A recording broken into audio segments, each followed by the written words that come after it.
মনোনয়ন ফিরে পেতে আপিলের দ্বিতীয় দিন আজ তাসলিম জারা সহ ৪২ জনের আবেদন হলফনামা যাচাই করবে দুদক।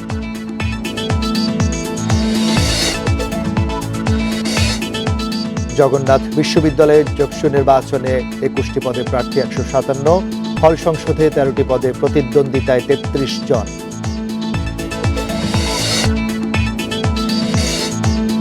হাদি হত্যা মামলার চার্জশিট কাল, জানান স্বরাষ্ট্র উপদেষ্টা। ভোটের আগে আইন শৃঙ্খলা উন্নতির আশ্বাস।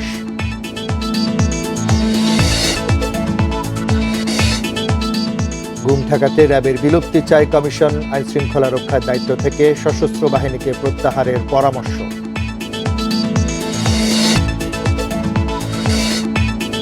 রাজশাহীতে মৌসুমের সর্বনিম্ন তাপমাত্রা ৭ ডিগ্রি সেলসিয়াস, জানুয়ারি মাস জুড়ে থাকবে শীতের প্রকোপ।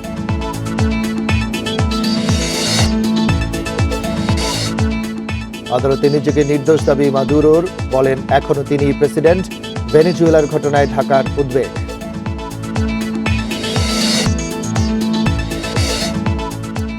আইপিএল সম্প্রচার বন্ধে খুশি পাইলট নান্নু, বিশ্বকাপে বাংলাদেশ ম্যাচের নতুন সূচি করছে আইসিসি।